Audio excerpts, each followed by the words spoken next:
Oke, Assalamualaikum warahmatullahi wabarakatuh. Selamat sore. Waalaikumsalam warahmatullahi Sore. Jadi wabarakatuh. kami, jadi kami dari kelompok 6. Di sini kami akan menanggapi video dari kelompok sebelah yaitu kelompok 7 ya. Jadi di sini agar mempersingkat waktu, jadi saya akan memperkenalkan diri beserta anggota-anggota kelompok 7. Kelompok 6. Salah deng. Oke, perkenalkan nama saya Raja Dewi Akawati, ada Ronaldo Simangusong, Alwin Papalia, Ferry Fernando, dan Advent. Jadi itulah. Jadi selanjutnya saya akan serahkan kepada Ferry. Oke, kita mulai aja ya videonya. Oke.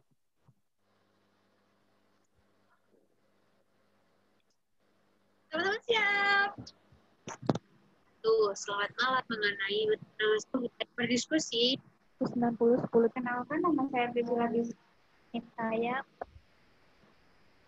Perkenalkan, nama 90 10 55. Kak Adelia Asti.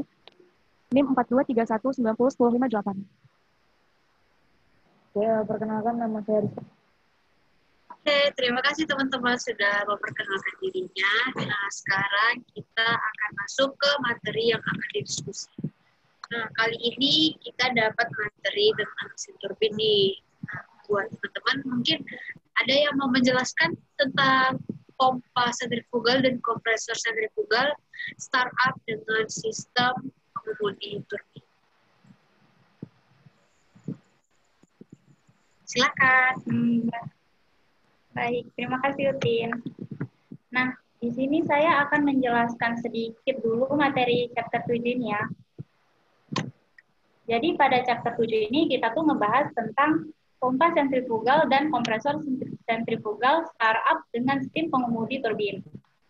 Nah, dalam mesin turbin biasanya tuh kita menggunakan Saya boleh tanggapi di sini nggak? Video di sini. Ya, silakan, Win. Nah, kalau yang dibaca dibilang persil tadi itu dengan steam pengemudi turbin. Nah, kalau menurut saya di sini kalau tulisan aslinya itu with a steam turbine driver. Nah, kata driver ini kalau diartikan sebagai pengemudi kayaknya kurang, kalau menurut saya itu kurang pas deh. Di sini driver ini diartikan sebagai, menurut saya sebagai penggerak, itu lebih pas menurut saya, penggerak turbin uap ini. Kalau menurut kalian gimana? Iya, iya. Iya, aku juga setuju. Iya. Oke, kita lanjut aja ya. Oke, kita lanjut lagi ya. Oke. Kompresor maupun pompa yang berjenis sentrifugal. Di mana kenapa sih kita menggunakan pompa maupun kompresor sentrifugal? Itu yang pertama karena dia memiliki kelebihan yang pertama yaitu prinsip kerjanya tuh sederhana. Terus dia memiliki banyak jenis, terus konstruksinya tuh kuat. Terus salah satu kelebihan dari kompresor maupun pompa sentrifugal ini dia tuh perawatannya juga mudah. Terus aliran zat cairnya tuh jarang terputus-putus. Nah, di balik kelebihannya itu dia juga mempunyai kekurangannya. Nah, kekurangannya tuh dalam keadaan normal dia tuh tidak bisa menghisap dirinya sendiri, jadi bukan bantuan. Terus kurang cocok untuk digunakan pada zat mengalirkan suatu zat yang bersifatnya tuh kental. Karena untuk volume yang kecil itu kompresor ini memiliki kekurangannya ya. Nah, balik ke topik, pada chapter 7 ini kita membahas mengenai startup pada pengemudi turbin. Nah, biasanya dalam memulai turbin uap ini kita menggabungkan pompa maupun kompresor. Nah, dengan ini dia tuh memiliki beberapa langkah. Nah, langkahnya tuh harus kita ikuti sesuai dengan prosedur yang ada. Nah, apabila tidak kita lakukan sesuai dengan prosedur, itu dapat menyebabkan suatu masalah-masalah yang akan terjadi. Masalah-masalahnya itu apa? Mungkin untuk Rizka bisa dijelaskan untuk masalah yang terjadi. Oke, saya akan menjelaskan tentang apa sih masalah yang terjadi. Yang pertama itu kalau misalnya alirannya tinggi ya.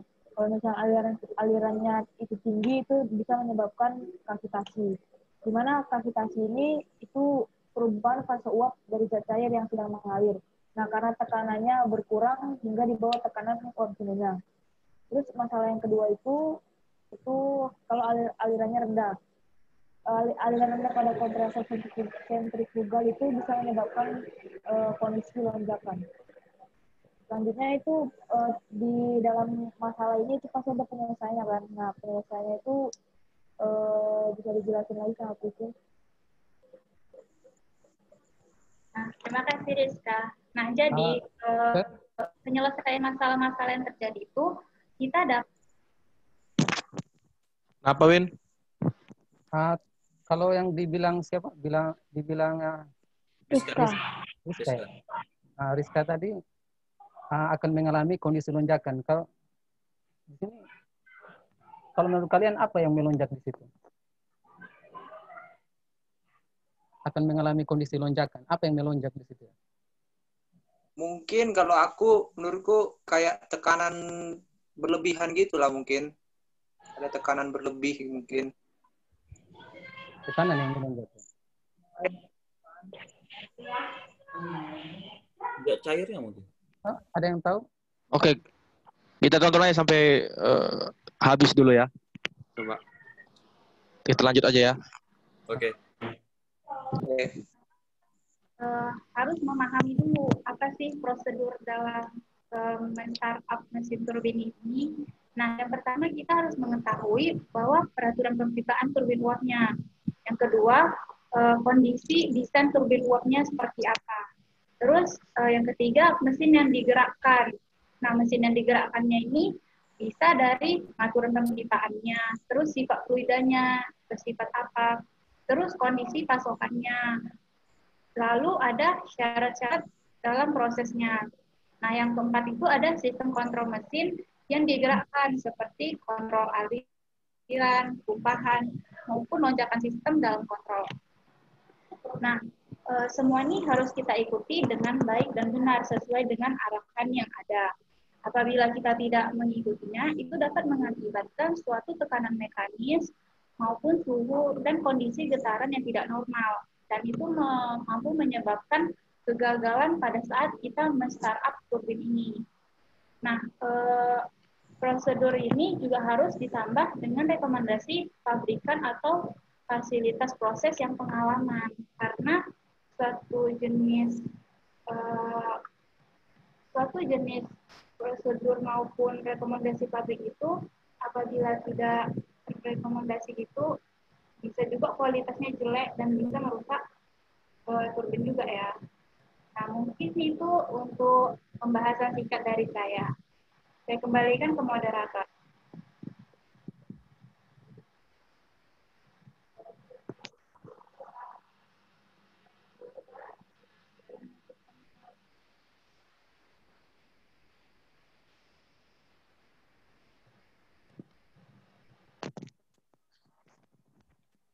Terima kasih teman kami Rizka dan Rizil yang sudah menjelaskan teori dasar tentang mesin turbin, yaitu pompa sentrifugal dan kompresor sentrifugal. Nah, teman-teman mungkin ada yang mau bertanya? Kita akan buka sesi tanya jawab dan pembahasan. Saya ingin bertanya. Oke, Tita, iya silakan. Ini bisa nggak dikebawain dikit mau lihat gambar ini? Nah ya, nah jadi saya ingin nanya nih, waktu kita memulai turbin uap dengan pompa sentrifugal ini, itu pada titik mana ya katup hisap pompanya itu dibuka? Terima kasih. Ada yang ingin menjawab? Baik, saya ingin menjawab pertanyaan dari Anda. Jadi saat pompa sentrifugal ini dibuka, mungkin kira-kira di suction valve yang berlabel M ini yang dibuka sesuai dengan tahapan di nomor 8 ini. Nah, Jadi saat kita on it, nah dia di awal itu kita buka dulu kata per label O, kemudian juga membuka suction value. So, jadi tadi Dita nanyanya katup hisap kan, bukan ventilasi. Ya, katup hisap. Oke, jadi kalau katup hisap berarti suction valve per label N. Mungkin teman-teman ada yang ingin menambahkan atau mungkin kurang setuju nih sama jawaban dari saya.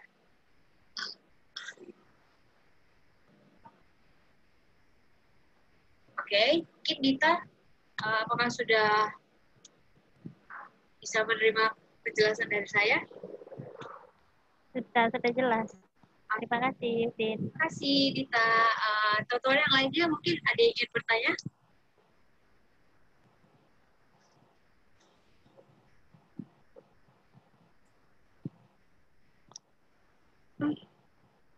Saya mau bertanya.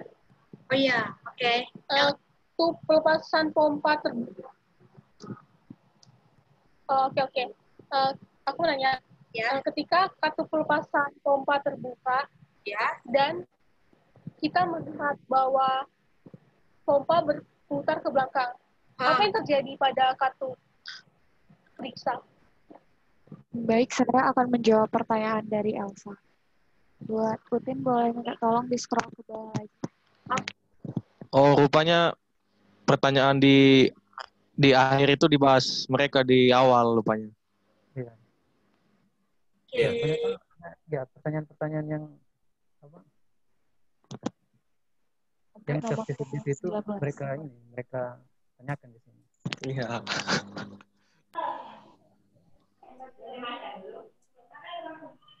Iya. Oke. Apabila katup berlabel R itu pompanya berputar mundur, maka katup itu dianggap bocor sehingga katup itu harus diperiksa dan diperbaiki. Apabila poros tidak berputar ke belakang, maka kita harus membuka katup sepenuhnya. Katup yang dibuka ini katup yang berlabel N ya, bukan yang lain, soalnya tiap label itu mempunyai kode tersendiri, jadi kita nggak bisa buka semuanya. Jadi yang berlabel N doang. Itu sih jawaban dari saya. Apakah Elsa puas? Puas? Ada yang mau menambahkan? Baik, saya ingin menambahkan. Oke, Cok, berhenti dulu, Cok. Oh ya, oke, Dita, silakan. Di sini kan si Elsa tadi bilang puas kan? Tapi di situ dia bilang lagi, ada yang mau menambahkan. Maksudnya apa gitu? Dia masih belum mengerti tentang penjelasannya atau dia mau mencari jawaban lain gitu. Jadi belum jelas gitu deh. Ya kan? Apa? Iya, itulah.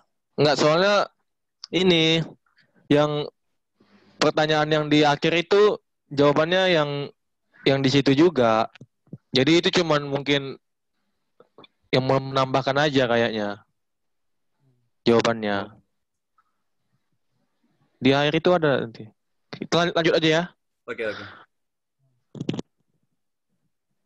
Saya ingin menanggapi. Nah, jadi kalau dia nggak berputar ke belakang itu, atau berlabernya itu bagaimana ya? Dan dia itu kira-kira dibukanya itu berapa? Apakah ada hitungannya? Baik, saya akan menjawab pertanyaan dari Gita. Apabila dia tidak berputar ke belakang, kita tuh harus membuka katup sepenuhnya. Berarti kalau dia nggak berputar ke belakang, berarti katup itu berjalan dengan normal. Kalau dia berputar ke belakang, berarti katup itu dianggap bocor, sehingga katup itu harus segera diperbaiki. Apakah Dita puas dengan jawaban saya? Puas. Terima kasih. Terima kasih. Jadi gimana nih Elsa? Udah puas belum dengan tanggapan dan tambahan dari di sini dia bilang. Rifka? Udah tim. Oke, terima kasih Elsa.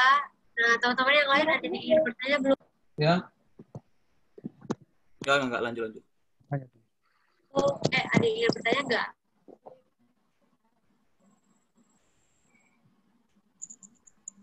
Saya ingin bertanya nih. Oh iya, Dita, silakan. Nah, ini kan sekarang masih pompa sentrifugal nih pembahasannya. Ya. Coba yang ke kompresor sentrifugalnya. Oke. Yang gambar kompresor sentrifugalnya.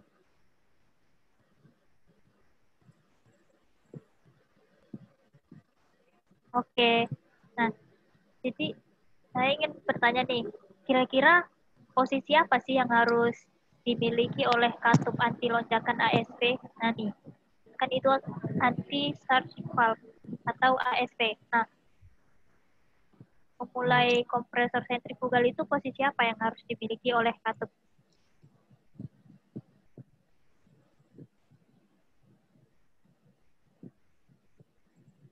Saya akan menjawab pertanyaan dari Dita. Posisi apa yang harus dimiliki oleh katup anti lonjakan? Posisinya itu katup anti lonjakan atau ASP itu harus 100% terbuka.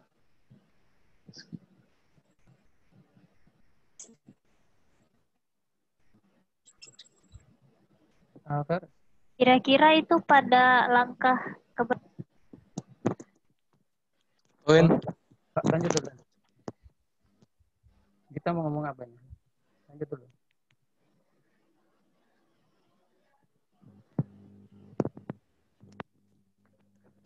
Apa, Win?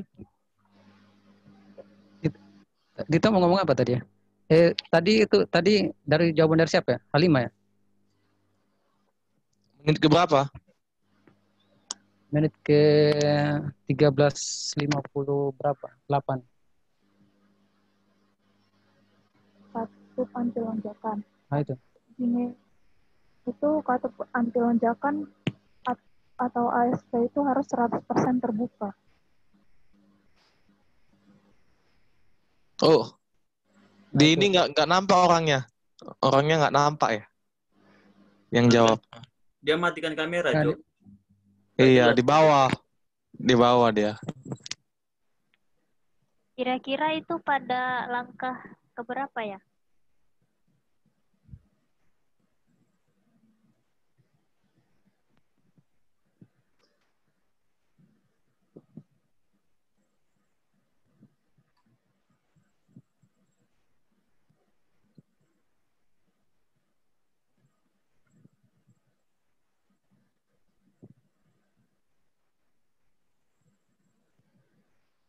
Halimah, mungkin bisa menjawab mungkin pada langkah ke-10. Oh, oke, terima kasih Frisil.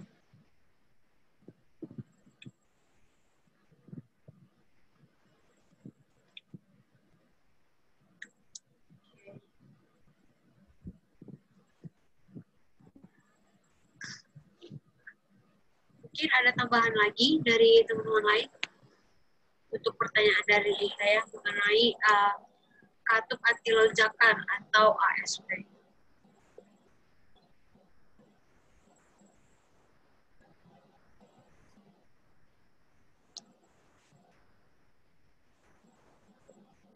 Tidak ada? Oke, kita akan lanjut ke pertanyaan selanjutnya. Nah, tadi kan teman-teman udah bertanya nih mengenai pompa dan kompresor sentrifugal. Selanjutnya, kita akan bertanya mengenai kompresor sentrifugal. Nah, saat memulai kompresor sentrifugal, kapan menurut Anda buka katup pelepasan kompresor itu dilakukan? Ini masih seputar kompresor sentrifugal. Mungkin ada yang ingin menjawab? Saya ingin menjawab. Jadi, katup pelepasan kompresornya ini dibuka itu setelah turbin mencapai kecepatan penuh. Dan katup uap masuk A-nya ini itu terbuka penuh juga. Nah, barulah saatnya kita itu membuka katup pelepasan kompresor Y. Nih, katup pelepasan kompresor Y. Nah, jadi dia itu dibukanya itu ini ya, secara perlahan dalam setengah putaran mengikat. Ya. Oh. Nah, Jadi itu tuh dibuka secara perlahan untuk mengkonfirmasi bahwa kompresor tekanan pelepasannya itu tidak berubah selama pembukaan katupnya. Oh, oke. Kira itu. Saya ingin bertanya nih. Tadi kan Dita bilang kalau misalnya katup ini dibuka saat turbin ini mencapai kecepatan penuh. Nah, di sini Dita bisa mengukur kecepatan penuh ini dalam kurun waktu atau misalnya dia dalam suhu tertentu atau waktu tertentu. Sampai ke titik ya bisa dikatakan kecepatan penuh itu tolak ukurnya di mana? Kecepatankah atau temperatur? Maksudnya dalam kurun kecepatan. Oh, kecepatan ya?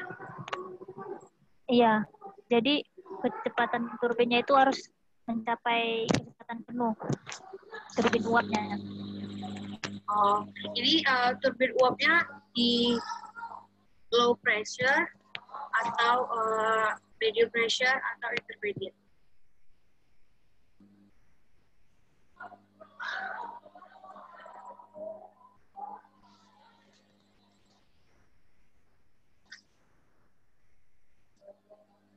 Mungkin ada di langkah yang ke-22. Bisa dilihat di situ.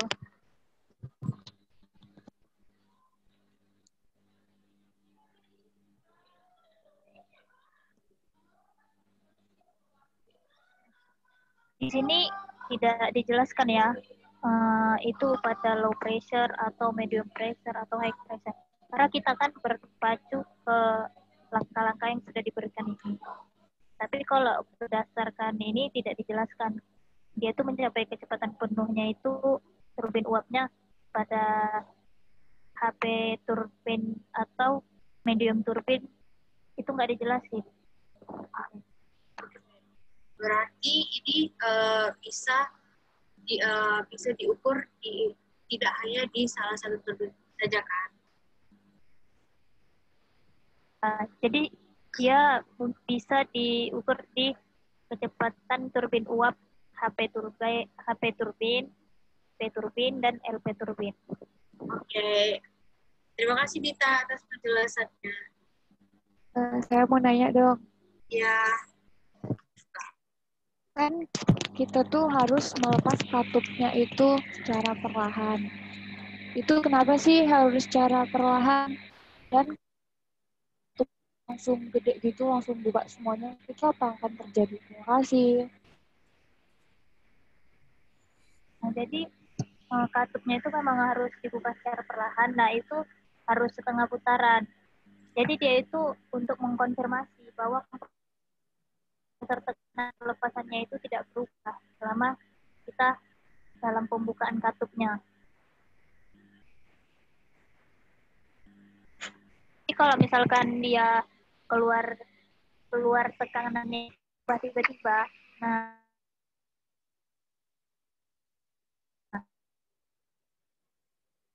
kita harus memperbaiki.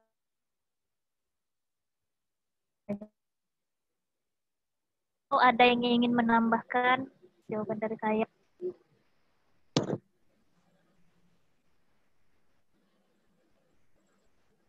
Moderator mau nanya dong. Ya, silakan, Rizka. Ini kan di langkah yang ke-22 ini kan dibilang kalau misalnya turbin mencapai kecepatan penuh dan katup uap terbuka penuh. Nah, gimana kalau hal satu misalnya yang katup uap masuk di A ini itu nggak terbuka penuh, itu masih bisa nggak dilepas kompresor ionya, katup pelepasan kompresor ionya? Oke, mungkin ada yang menjawab dari pertanyaan Rizka mengenai saya ingin menjawab ya. Ya. Jadi dia itu tidak bisa dibuka kompresor Y-nya itu. Karena nanti pasti ada kekurangan di salah satunya atau ada dampak yang timbul dari salah satunya karena ini harus terbuka, harus mencapai kecepatan penuh turbin uapnya, dan juga katup uap masuknya hanya ini itu juga harus penuh. Kalau enggak nanti ada yang salah pada ininya.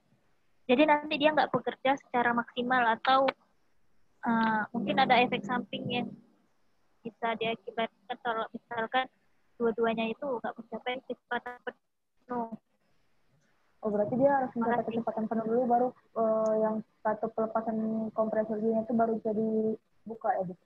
Iya, jadi kita harus ngikutin sesuai prosedurnya. Kita nggak bisa, oh ini dia penuh nih, sedangkan katup uap masuk A-nya ini nggak mencapai kecepatan penuh. Udahlah, nggak apa-apa. Nggak bisa, kita harus ngikutin prosedurnya. Oke. Karena dari awal itu sudah ada standar prosedurnya ya. Oke, makasih kita.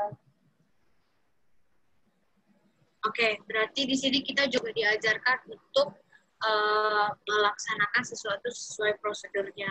Karena di sini juga udah terlihat bahwasannya ada langkah-langkah dalam startup mesin turbin, khususnya untuk turbin uap dan maksudnya khususnya untuk kompresor dan pompa sentrifugal. Baiklah teman-teman, kira-kira dari diskusi singkat kita tadi masih ada yang belum mengerti nggak? Atau ada yang masih janggal bisa ditanyakan dulu sebelum kita tutup sesi pertanyaan? Saya ingin bertanya nih, ada yang masih menjanggal? Ya. Nih, waktu langkah terakhir setelah kita menyalakan pompa sentrifugal atau kompresor sentrifugal itu apa ya? Langkah terakhirnya? Terakhir, berarti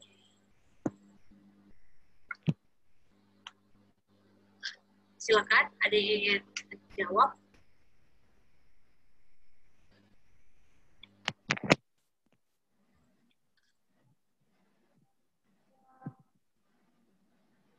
Ada yang ingin menanggapi? Mungkin dari teman-teman yang lain? Ada yang ingin menjawab?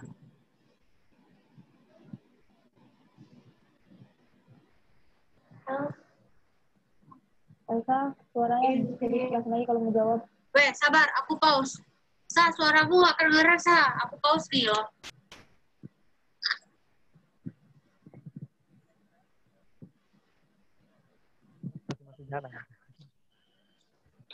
Gak kedengeran. Gak kedengeran ya? Udah. Oke, udah. Udah. Udah, satu. Jadi langkah Sabar, 1, 2, sabar. 1, 2. Silakan. aku mau jawab. Oke. Jadi langkah terakhirnya itu adalah kita akan memberitahukan personel bahwa kompresor atau pompa sudah beroperasi atau online. Oke. Itu ada di langkah terakhir nomor 24. Nah, ya. Berarti kesimpulannya itu tidak hanya bekerja di satu sisi aja nih, teman-teman. Kalau untuk pembangkit ini ada yang di depan monitor dan ada juga yang bertatapan langsung dengan mesinnya. Jadi di sini komunikasi sangat penting nih. Nah,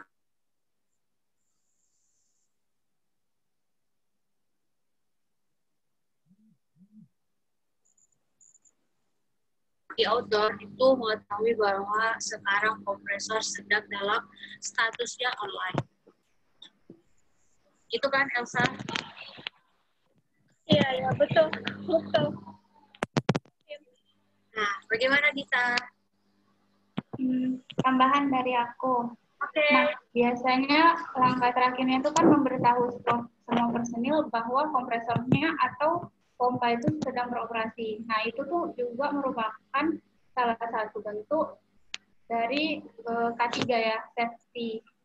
Jadi, itu biasanya kalau dia saat beroperasi itu ada tanda-tandanya dan itu harus kita perhatikan dengan benar.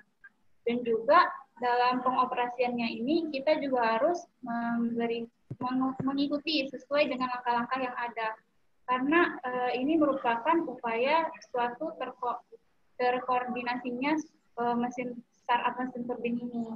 Nah, apabila dia tidak sesuai dengan langkah ini, maka ada salah satu yang bisa menyebabkan suatu masalah-masalah seperti yang kayak tadi, kayak tekanannya, Jadi tekanan mekanisnya, suhunya. Mungkin itu tambahan dari saya.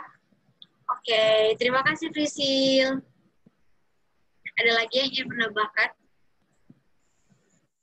Saya ingin menambahkan sedikit. Oke, silakan. Rifka. Jadi kan seperti kata Ulrich tadi, kita tuh bagi menjadi dua, ada yang di lapangan dan ada yang di monitor. Jadi kan kemarin kita sudah praktikum yang simgenik kan, jadi teman-teman sudah tahu dong. Jadi kalau kita sudah melakukan setiap langkah apapun, kita harus mencontrengnya. Itu jangan sampai lupa. Terus kalau kita, contohnya tadi yang kayak pertanyaan yang saya jawab, pompa N, kalau pompa N-nya itu berputar balik, nah itu kita tuh harus konfir dulu ke orang lapangan, pompanya berputar normal atau enggak. Kalau enggak normal, berarti kan dia pompanya belum balik tuh. Jadi orang lapangan bisa langsung mengatasinya. Jadi kita tuh nggak boleh sampai miskomunikasi sama orang lapangan.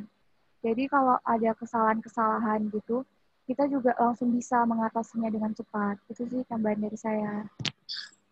Oke, jadi sekarang kesimpulannya kita tuh berarti bekerja di dalam suatu rentetan yang harus dilaksanakan.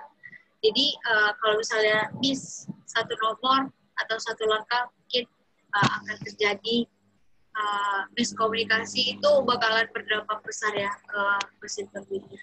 Nah, terima kasih buat teman-teman, mungkin udah pada bisa mengerti ya mengenai startup turbin ini. Nah, jadi harapan saya ke depannya semoga teman-teman yang lain bisa lebih jago nih untuk bidang kompresor dan pompa sentrifugalnya. Nah, terima kasih. Amin. Selamat malam dan sampai jumpa lagi. Dadah. Assalamualaikum warahmatullahi wabarakatuh. Assalamualaikum. Jargon ya, jargon. Oke, diskusi yang bagus. Diskusi yang bagus untuk kelompok 7. Ada yang ingin menanggapi atau Aku, Cok. nggak ada ya? Aku, Cok. Kenapa? Ya, silakan dong. Kenapa mereka nggak menjelaskan semua keterangan pada gambar itu? Dari 1 sampai 24 tadi. Kenapa nggak dijelaskan semua gitu? Iya, mereka langsung. Kenapa nggak? Mereka dia langsung. Yang nomor 19, nomor berapa lagi tadi? Ya, mereka langsung pertanyaannya gitu. Langsung pertanyaannya. Mungkin nggak tahu. Jadi nanti aja intinya. Kayak gitu Mereka kan? mungkin kayak gitu persiapannya. Kalau Ya. nggak dijelaskan semua kan kita kan nggak ngerti, Cok, ininya. Ya, mungkin terkendala waktu mungkin mereka udah. Oke, udah gitu aja ya. Tunggu aku mau menanggapi juga. Mungkin Ya. tadi kan dia bilang ada apa? Mereka harus lihat buku-buku gitu. Mungkin yang buku-buku itu yang kita jelasin kemarin, yang waktu bagianku itu yang buku API, American Petroleum Institute itu kayaknya ya. Mungkin Ya, itu ya, juga sama yang mungkin. kita jelasin. Berkaitan gitulah istilahnya. Yap. Oke, ada lagi yang ini menanggapi? Aku boleh menambahkan di videonya enggak? Boleh. Boleh, Ben. Dari jawaban-jawaban mereka tadi. Boleh, Ben. Ini videonya aku buka ya. Dicoba 16.32.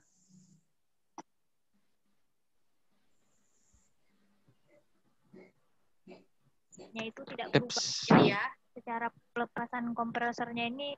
Oke, ini Win. Kompresor Y. Nah, jadi kompresor Y. Nih. Satu pelepasan kompresor Y. Nah, jadi dia itu dibukanya itu Ini ya. secara perlahan. Tunggu. Putaran singkat.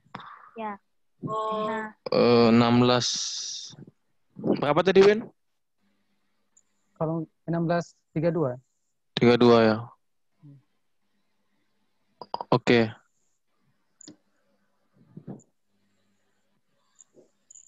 Kompresor Y. Nih. Satu pelepasan kompresor Y. Nah, jadi dia itu dibukanya itu ini ya. Secara perlahan dalam setengah putaran singkat. Ya. Oh. Nah. Oke. Jadi itu tuh dibuka secara perlahan untuk mengkonfirmasi bahwa kompresor tekanan pelepasannya itu tidak berubah selama pembukaan katupnya. Oh, oke. Kira itu. Saya ingin bertanya nih.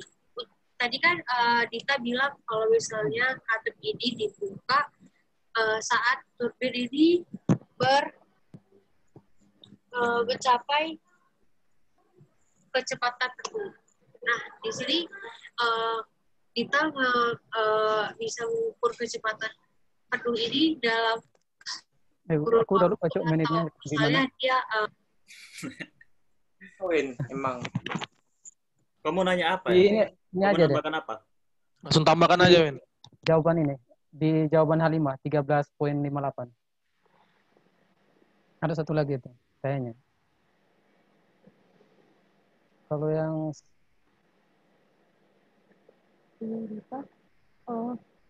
Posisi apa yang harus dimiliki oleh katup anti lonjakan? nah ini dia bilangnya posisi kan posisi pada saat ini Atau Iya. ASP itu harus 100% itu harus terbuka. 100% terbuka. Nah, di sini ASP ini dia sebagai apa? Sebagai apa?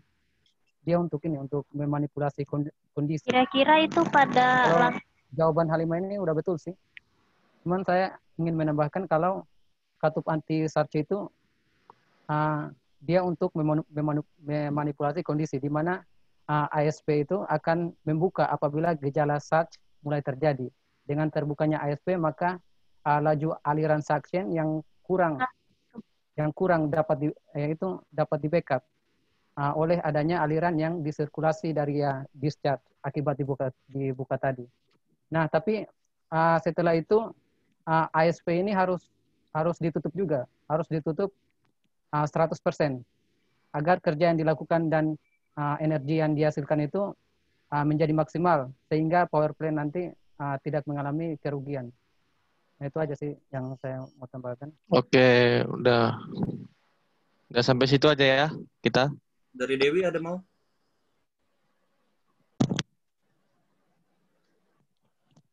Udah langsung kita. Lo Dew. Dewi ada mau? Iya, nggak tambahkan? Ada yang mau tambahkan? Lanjut. Oke, tutup aja langsung Dew. Oke, jadi itu dari tanggapan dari Asen, Ronaldo, dan kawan-kawan. Jadi mungkin cukup sampai di sini. Apabila ada kesalahan kami mohon maaf. Wabillahi taufiq wal hidayah. Wassalamualaikum warahmatullahi wabarakatuh. Selamat sore. Sore. Sore. Sore.